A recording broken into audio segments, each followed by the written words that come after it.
Hi, and welcome to another episode of eComOne. And today's guest is Phoebe Skinner, who is actually the project coordinator here at eComOne and SEO Traffic Lab. How you doing, Phoebe? Yeah, I'm really good, thank you. Now, I've been sort of coaxing Phoebe onto the podcast for the last few months, and here we are. We've finally got Phoebe on. Now, Phoebe's been with us at the agency for a long, long time, and is a real big part of our agency here at eComOne and SEO Traffic Lab. So I think it'd be good for you to kick off, Phoebe, and just give us a little bit of an intro into your background and how we got to, from your start in the industry to today almost. Yeah, so I started with the agency 6 years ago. I started as an apprentice. I wasn't really that keen on college, so I decided to see what else was out there.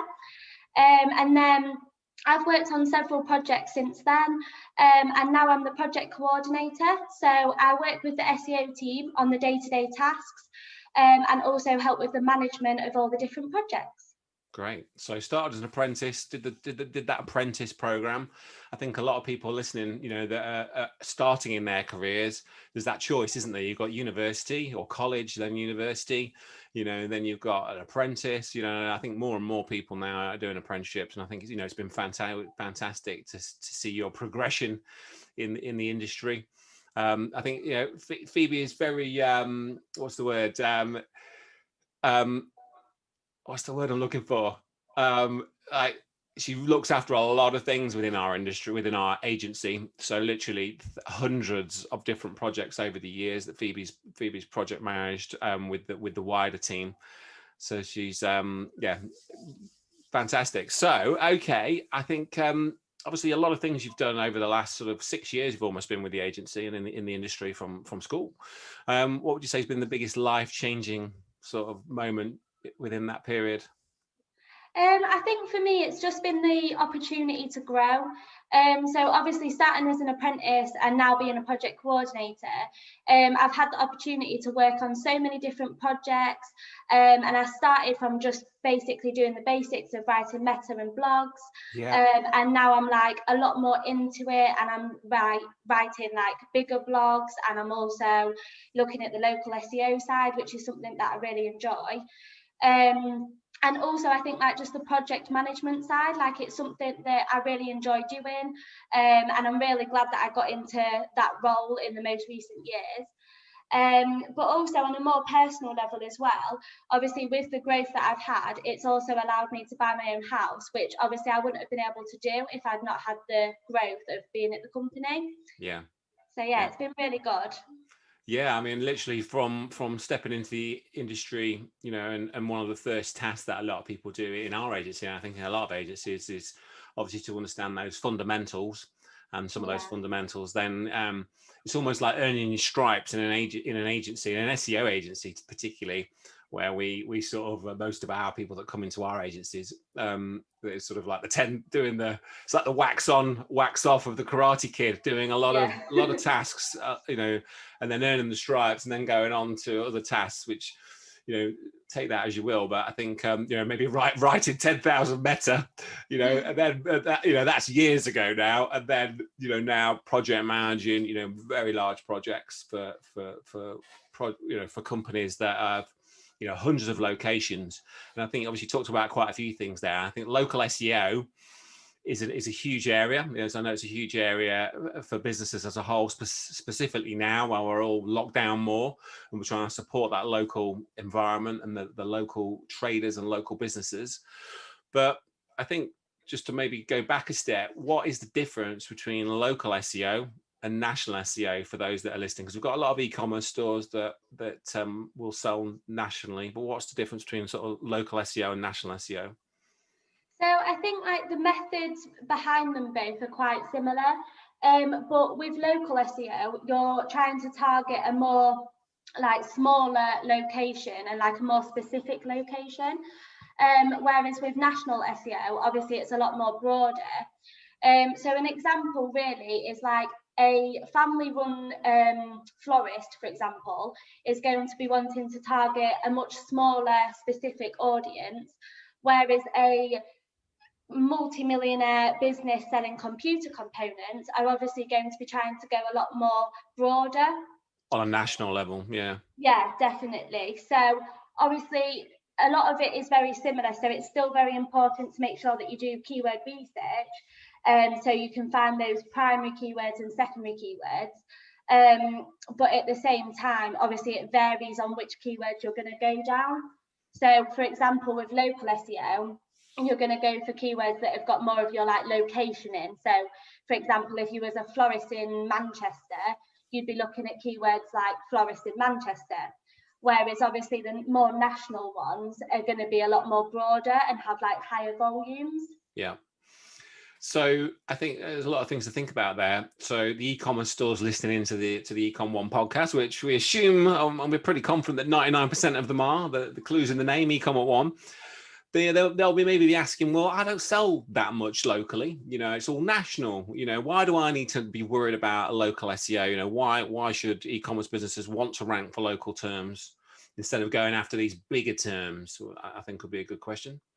I think, I think like if you've got a physical store, then you're still going to want to be ranking for those local terms, because obviously you're trying to get people to come into your store. Yeah.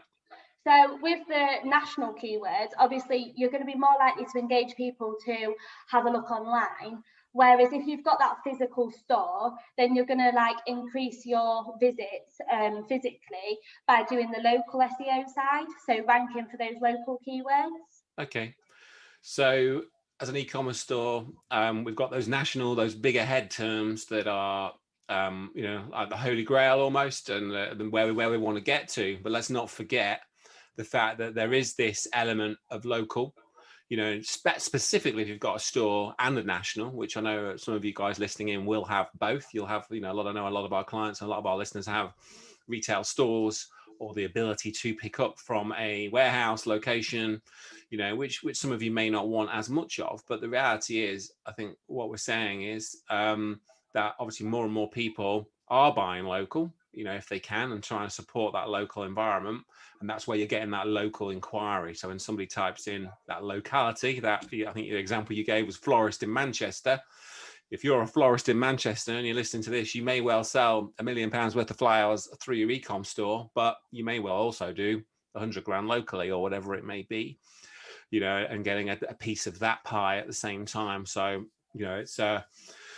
it's something that, you don't want to miss, so it all starts to add up. Now, when we say local SEO, I think, we've started talking about location and Manchester and, all the different, that locality. So wherever you are listening, or wherever you want to rank locally and you can service locally, you want to look at a strategy for that location is what we're saying. But where would somebody start? I've got an e-com store, I've done a bit of local SEO, maybe got a Google My Business page or something like that. But where's the best place to start for the guys that are listening to the podcast right now?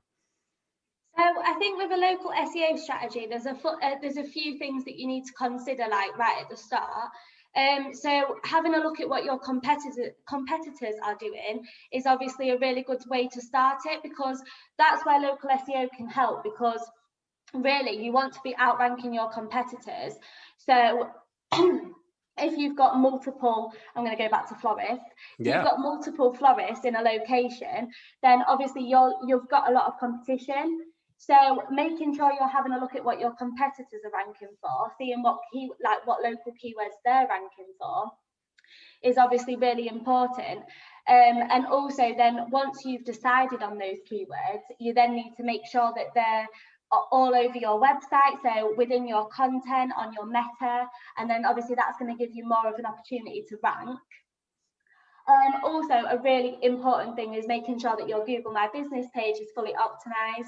So making sure that you've got the correct name, address, phone number, making sure your opening hours are on there, but also making sure you're taking advantage of the different services and features that are on Google My Business. So for example, you can add products on there, you can add the different services that you offer. And then the final one that I'd say is really important, it comes a lot further down the line, but making sure that you're doing local PR. So engaging and establishing relationships with like local newspapers And then when you've got something big to announce, so maybe you've done recruitment or you've got a new product launch, then obviously you can send those to these newspapers, and it's going to get you out there, which is really helping your brand awareness. Yeah, I think that's a lot of quite a few things there. And I think they're fantastic. Thank you, Phoebe. I think that local PR element, I think a lot of people probably misunderstand or misjudge how potentially not as difficult as they think it might be to reach out to these local news outlets. So wherever you are in the world, in your town and city, there's going to be several, depending on the size of your town, probably dozens and dozens of known news outlets, whether that's the local, the local newspaper, believe it or not, they're still out there, or whether it's the local online, the online equivalent. Every city has one pretty much. I know where we are, there's a couple of options for that local, and building relationships as a business owner with them, because these guys need news. They need news, and there's nothing better. That's a broad statement, but it's not far away. I think there's nothing better than having an on-topic, up-to-date piece of news about your business being put in those news outlets. And Google, will see those they'll know that those local news outlets are authoritative, localized news. So it's a high, usually, 9 times out of 10, a high authority or high-ish authority piece that, and can be quite straightforward. In our instance, we've built relationships with our locality, but then different towns and cities where our clients are based. We've built out a bank of PR contacts, editors that we contact when we have a client that's based in, Manchester, for example. We've got a collection of different people in the industry and different industries. So whether you're in retail, whether you're in, the different areas, different sectors, and as we know, the people that listen to this podcast, we've got people that sell everything. It's amazing. I mean, it really is. I think I just had a call this morning with one of our clients that sells fish. That's ridiculously, doing ridiculously well. And then just about to have a call after this podcast with somebody that sells golf course hole makers. And wherever they are, they have a locality. Wherever they are, so a couple of relationships locally can really, help your local SEO. So we've touched on there a few things. Now, Google My Business, well, I think we should come back to that. So what's the importance of having a Google My Business page for a business? So it's really important to have a Google My Business page, because when someone searches for your company, that's the first thing that's going to appear.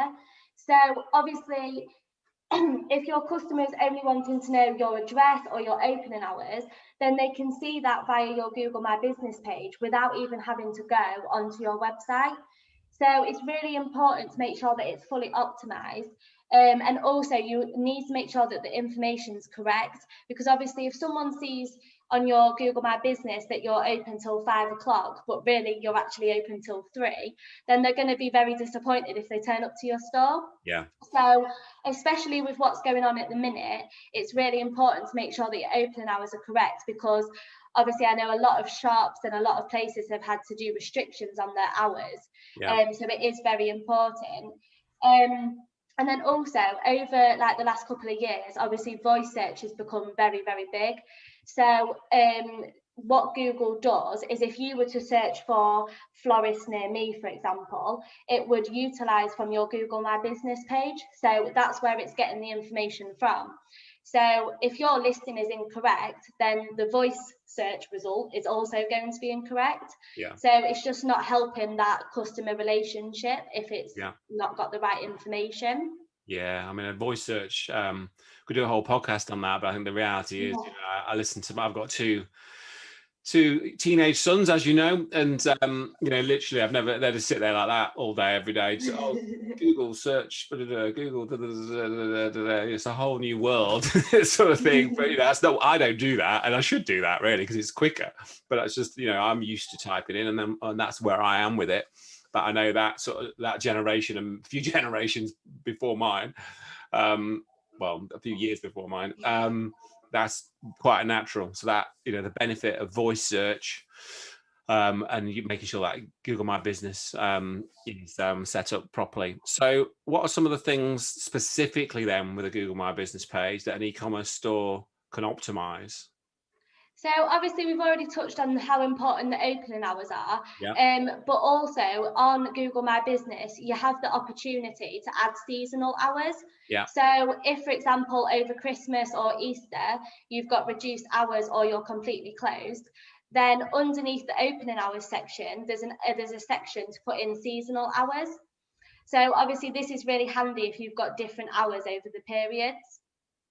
But also a massive thing is making sure that you're taking advantage of the extra features. So for example, you can add products on there. So if you've got like a set of products that sell really well, for example, then you can add pictures and descriptions of them on your Google My Business page. And then it's allowing potential customers to see them before they even get to your website. So they're knowing what to expect once they get onto your site. Yeah.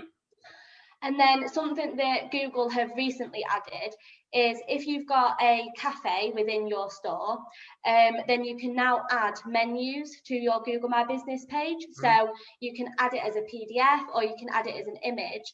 And then obviously that's just helping the customers before they've even arrived. Yeah. So I think the most important thing to do is making sure that you, when you set up your Google My Business, you make sure every single thing is complete.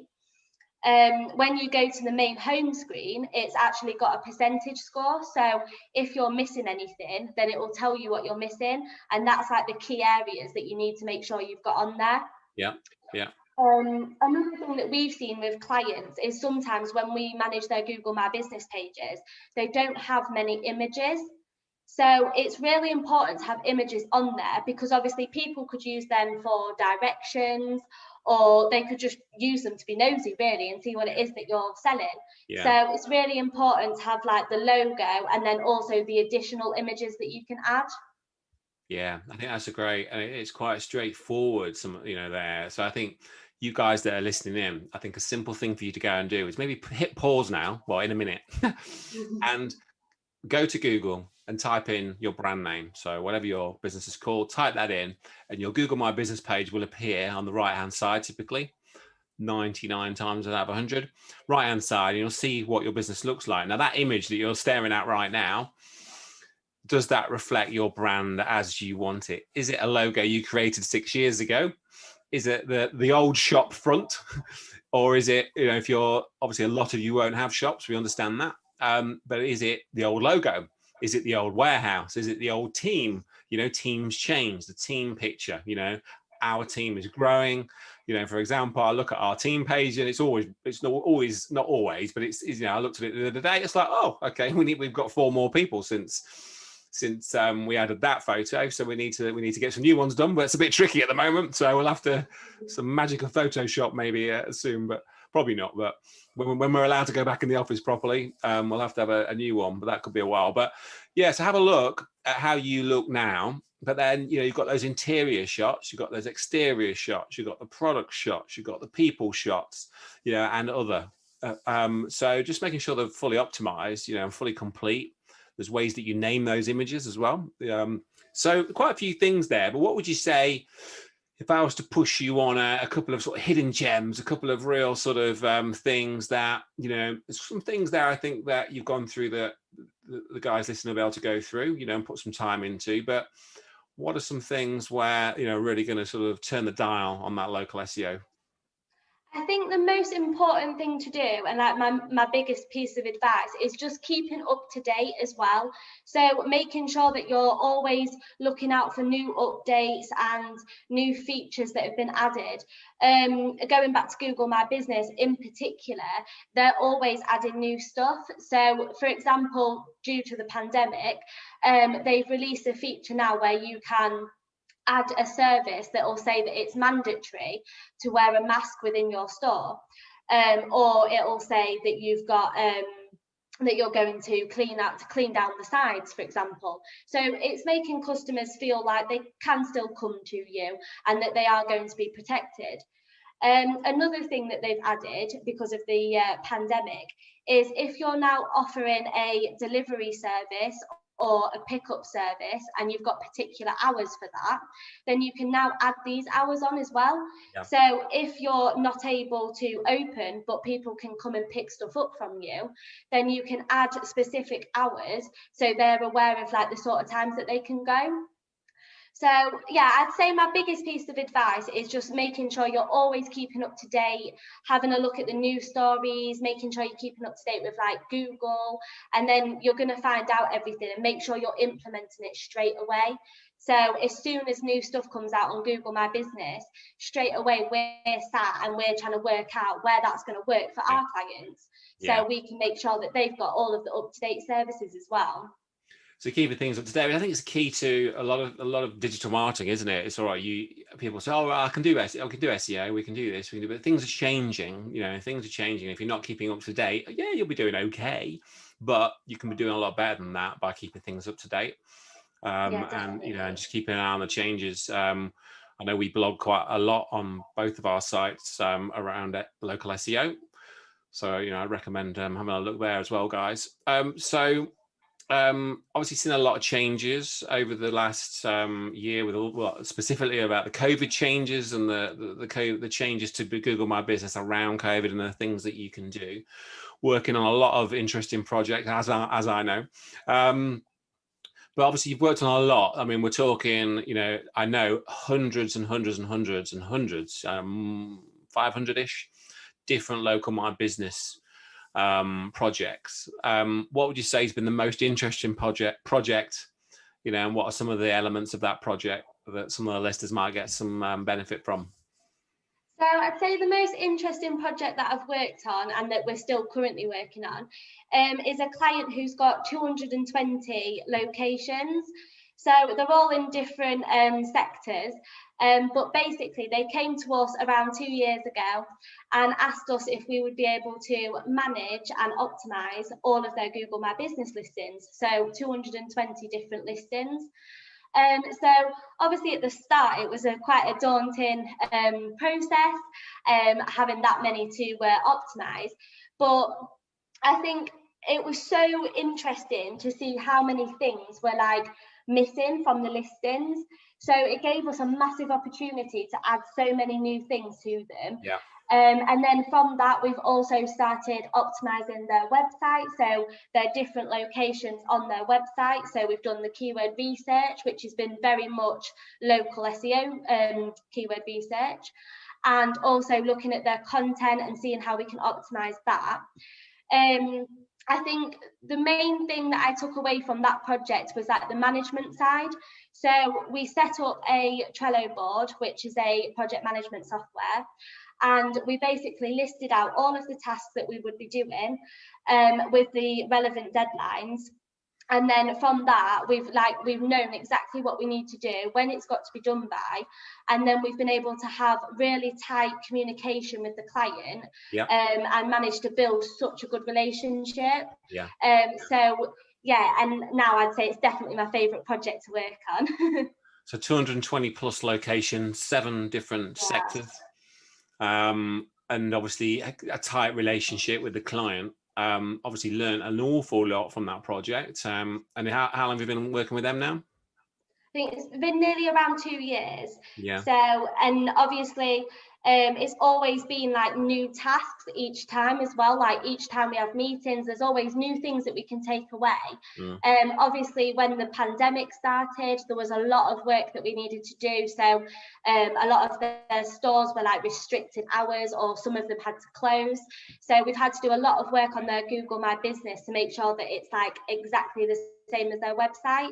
I know from the inside track, I know for the guys that's listening in, I mean, the sheer volume of activity there, if you imagine owning 220 stores, and then Boris says to you, right, you've now got to do X, Y, Z, or the reality is you're having challenges with your staffing and stocking of your stores.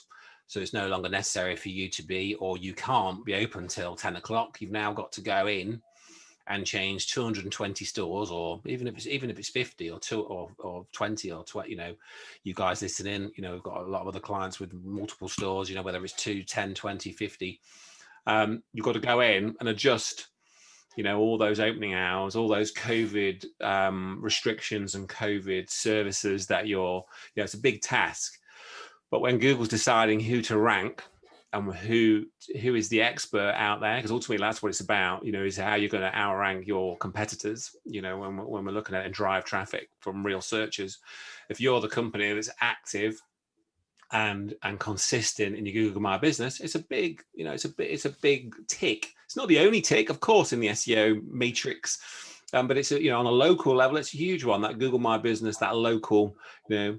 So there's a lot of things there, Phoebe. We've got the Google My Business, big focus there. I would suggest that, you know, I would say to the guys that are listening, I think it would be an area that a lot of people with e-commerce stores will have overlooked, and we've sort of maybe not done a lot of this stuff. And there's a lot of things there that I think, you know, you should implement if you're listening. You know, Google My Business, you know, you just go into Google, you know, /business. There's your Google My Business page. If you can't log in as a business owner, again, you need to sort that out. That's usually the first thing we find. I know when we take on clients, right, can we organize the access? Or how do I do that? Okay, maybe they don't know the access bit and the user access, but to actually access their account, you know, quite often it's something that they might not have claimed in the first place, or something that, you know, an old employee that might not be with the company anymore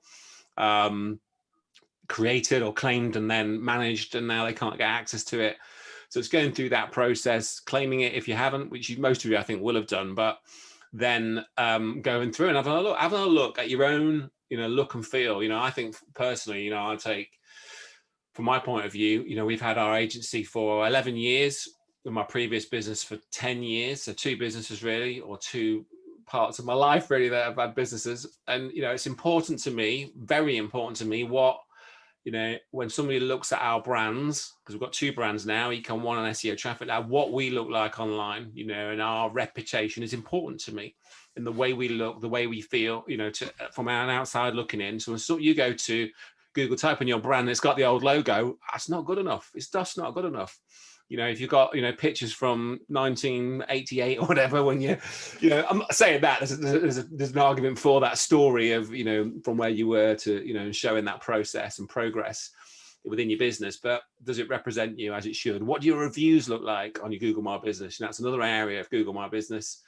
So, you know, I think there's some good takeaways there to implement. So obviously managing so many projects, what advice would you give to the guys? Because I think as an e-commerce store owner, they're managing so many things, whether it is that bit of the Google My Business and the, you know, so many things there. You know, I know from you know, obviously working with you that, you know, project managing, you know, it's quite a task in itself. You know, we'll see how many of our team listen to this episode, because I know within our team we've got some extremely organized people and shall I say some not so organized people in the team that are working on that, and that's great. You know, they're working on it and they keep working towards it, but, you know, being organized and organizing, you know, what might be, in your instance, several hundred actions a month, if not, you know, 300, 400, 500 things a month, you know, and juggling all that. What would you say are some things that could help the listeners to help project manage projects and project manage their business? You know, what sort of insight would you give us there? I would highly recommend that you get a project management software. So last year we made the move from Trello to Asana, and I absolutely love Asana. It's so good for like keeping everything in one place. So basically for each of our clients, we have a project, and then in that project, you've got it all broken down into different months with each task, and it just looks so clean and like it's so easy to navigate. Also, one of the features that I really like is you can set it to whether it needs to be completed, whether it's being worked on, or whether it's been done. So obviously when you're, as a project coordinator, when I go in and have a look, I can obviously compare that to the deadline, and then I know whether I need to chase anybody on it. So I'd say it's definitely a good idea to make sure you've got a project. Who are you chasing the most? No, I'm joking. No, we won't go there. But also with Asana, you can like connect it with different apps. So we use Slack for like our communication in the company. So we can connect Asana with Slack. So, for example, if you complete a task on Asana, it will then show in a Slack chat for that specific client. So obviously then it's just allowing the whole team to be up to date, and like the whole team knows exactly what's going on. So it's a really good way of making sure everything's in one place and the communication's still like going within the company. I think that will resonate with a lot of listeners. You know, people are trying to scale ultimately their business, you know, and if we forget e-commerce products for a minute, it doesn't matter what you sell, what you're trying to do in your business, you've got to get organized, you know, and having frameworks, processes, systems, you know, these are words that are thrown around every day, but having something that's almost like the hub of the project management, and we've tested a lot of different things, and a lot of different people in the business have come through the business and the outlet business, and we've changed a few things around, and you know, the different project management systems we tried, but yeah, we're set on Asana and Slack, you know, which work well together. You know, I think that there's two things there I'd recommend to check out. You know, obviously it does depend a little bit on your own business, but you know, when you think about the different projects you will have on as an e-commerce store owner, from you know, your HR piece, your importing piece, your marketing piece, your sales piece, your whether it's, you know, your Google Shopping, AdWords, Facebook piece, you know, all the different elements, where are you going to manage those projects and who's going to be assigned them, and then keep people accountable. Deadlines move and things change, and you know, but we're just regrouping on that quite regularly. You know, I know as a team, you know, we've got different sort of sub teams in our business, and you know, Phoebe has a sort of two sort of teams, if you like, on the SEO side. You know, and they have sort of near enough, they have bigger monthly meetings, but then weekly meetings. But everything really, especially when we're working from home, you know, we're getting pinged from the different tools. It's like, oh, that's deadline's due. Not too much, but you know, enough. So just having those systems, there's obviously free trials for those. You know, Slack's quite an interesting one because it's just been bought out by, oh God, the name escapes me now. Big CRM, Salesforce, about a month ago, I think. So it'll be interesting. They just started doing TV. I noticed TV ads for Slack in the UK here last week. So now they've got this big investment. You know, I think it's $1 billion. Oh no, it's more than that. It's several billion it was sold for. So, you know, it's going to be an interesting journey, I think, with Slack, the things that they'll implement, you know, and the integrations they'll implement. I'm pretty sure that it'll integrate with other systems that you guys may be using. And that's the beauty of it as well. We implement it. We integrate it with a few other systems as well. So, for example, here's one for you guys. So, you know, I think a lot of the guys that are listening to the podcast will be doing AdWords or shopping. If you're not, you know what you need to do. You need to have a look below and book a meeting with one of the team. But when you're running Google Shopping ads, for example, you may well have issues with your feed. You know, and you'll get a notification in your merchant center to say, oh, a 20% decrease in your product data, in your SKUs, or there's an issue with this, there's an issue with VAT, there's an issue with delivery. You know, and it might be going into an inbox with a lot of other email, and that will then get missed. And then the next thing you know, your feed's down and you can't then run ads. You know, your ads are down. Oh, my ads are down. Oh, I had a notification 3 weeks ago. What you can do, you know, quite straightforward, is create a channel in Slack, which is what we do. Create a channel in Slack. And when we get any notifications from any of our client accounts, it gets pushed into that Slack channel. And then the team here at eComOne that are responsible for feeds, they are in that channel, as are the head of department, as am I, because that's a high priority. And then it doesn't get missed, you know, and then it's like, right, that's a high priority channel. Somebody's got a notification to say their ads are at threat, or there's going to be a problem. So you can use it for other sort of, you know, and then when you start going deeper in, I've taken over on ads now, but when you think about, you know, any big shifts in your AdWords accounts, you know, you can set triggers to push into Slack and that type of thing. Right, so Asana and Slack, two big takeaways there as well. So I always like to finish every episode on a book recommendation. Now, or a training recommendation. So I would highly recommend the local SEO course, which is on SEMrush, and it's with Greg Gifford. Yeah. So it's got 10 lessons and it's completely free, but obviously it's giving you all those insights that you need to know for local SEO. And also on LinkedIn, Greg Gifford also posts videos every week with like new updates and stuff as well. So that's definitely worth checking out. Great.